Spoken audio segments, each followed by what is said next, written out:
બાપા સીતારામ ખેડૂત મિત્રો, સ્વાગત છે ચેનલની અંદર. અને આજે આપણે વાત કરવાની છે મોદી સાહેબના મહત્વના મંત્રીમંડળની.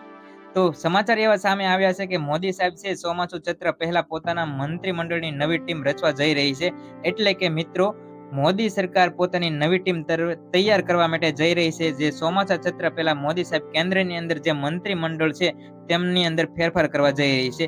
શા માટે ફેરફાર કરશે તે વિશેની વિગતવાર માહિતી જોશું. અને જો તમે આ ચેનલની અંદર નવા હોય તો જરૂરથી સબસ્ક્રાઇબ કરજો, કારણ કે અવનવી અપડેટ માહિતી અમે આ ચેનલની અંદર રજૂ કરતા હોય છે અને ખેડૂત વિશેની તેમજ સરકારી યોજના વિશેની માહિતી પણ રજૂ કરતા હોય છે. તો વાત કરવામાં આવે મંત્રીમંડળની અંદર ફેરફારની તૈયારી પૂરજોશથી ચાલી રહી છે, કારણ કે ધર્મેન્દ્ર શિક્ષણ, નિર્મલા નાણાં ખાતું ગુમાવી શકે તેવા સમાચાર આપણને મળ્યા છે. વિગતવાર વાત કરવામાં આવે તો છેલ્લા 3 મહિનાની અંદર દેશની અંદર 2 પેપર લીક થયા છે. પ્રથમ પેપરની વાત કરવામાં આવે તો નીટ યુજીની જે પરીક્ષા યોજાઈ હતી તેનું પેપર પણ લીક થયું છે.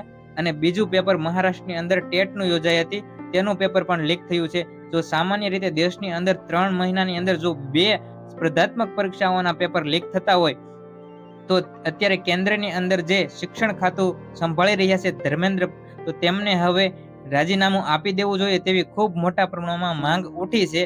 અને એક અત્યારે સોશિયલ મીડિયામાં ખૂબ વાયરલ થઈ રહેલું જે સીજીપી કોકરોચ જનતા પાર્ટી છે તેમને પણ મોટું એલાન કર્યું હતું કે આજે નીટ યુજીની જે પરીક્ષાની પેપર લીક થયું છે, તો અત્યારે જે શિક્ષણ મંત્રી છે તેમને રાજીનામું આપી દેવું જોઈએ. તો શું ફેરફાર થઈ શકે છે તે વિશેની અપડેટ માહિતી પણ આપણે જોઈશું. વાત કરવામાં આવે તો નીટ યુજીની પરીક્ષાના જે પેપર લીક લઈને કેન્દ્રીય શિક્ષણ મંત્રી ધર્મેન્દ્ર પ્રધાનના રાજીનામાની માંગ ખૂબ મોટી ઉઠી છે. એવામાં વાત કરવામાં આવે તો કેન્દ્રની જે મોદી સરકાર પોતાના મંત્રીમંડળમાં મોટા ફેરફારો કરવા જઈ રહી છે. એવા અહેવાલો છે કે ધર્મેન્દ્ર પ્રધાન પાસેથી શિક્ષણ મંત્રાલય લઈ લેવામાં આવી શકે છે, જ્યારે નિર્મલા સીતારામ છે તેના સ્થાને અન્ય નાણાં મંત્રીને સોંપવામાં આવી શકે છે. મોદી સરકારની કેટલીક એવી નીતિઓ છે જે સામે ખુલ્લી વાત નથી કરતા, પરંતુ કેન્દ્રીય મંત્રી નીતિન ગડકરીનું મંત્રાલય પણ બદલાઈ શકે છે. તો આવા આપણને સમાચાર મળ્યા છે.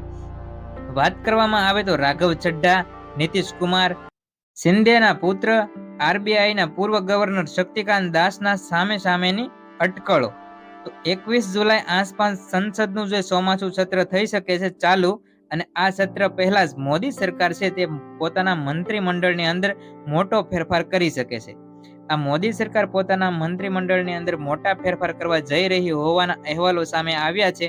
કેટલાક કેબિનેટ મંત્રીઓએ ભાજપની અંદર સંગઠનની જવાબદારી સોંપવામાં આવશે અને તેમના સ્થાને યુવા નેતાઓને મંત્રી બનાવવામાં આવી શકે છે. જે પણ નેતાઓ પાસેથી તેમનું વર્તમાન મંત્રાલય લઈ લેવામાં આવી શકે છે અને તેમને કેન્દ્રીય નાણામંત્રી નિર્મલા સીતારામને સોંપી દેવાનું હોય છે.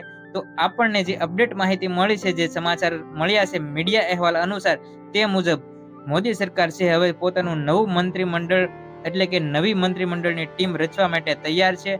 અને તેવી માહિતી આપણને મળી છે. જો કાંઈ પણ અપડેટ માહિતી હશે કે મંત્રીમંડળની અંદર ફેરફાર થયા છે કે ચોમાસું સત્ર બાદ થશે, તો અમે આ ચેનલના માધ્યમથી જરૂરથી જણાવીશું. જોડાઈ રહો ચેનલ સાથે.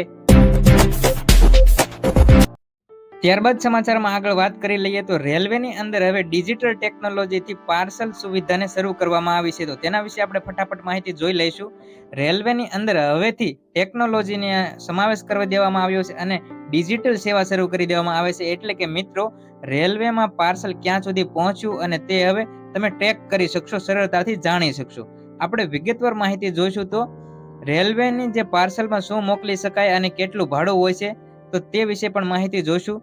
રેલવે પાર્સલ સેવા માટે કપડાં, પુસ્તકો, ઘરવખરી, ઇલેક્ટ્રોનિક, સાયકલ, બાઇક, મશીનરી, ભાગો અને અન્ય જે કાયદેસર સામાન મોકલી શકાય છે, જ્યારે જ્વલનશીલ, વિસ્ફોટ અને અન્ય જોખમી વસ્તુઓ સ્વીકારવામાં આવતી નથી.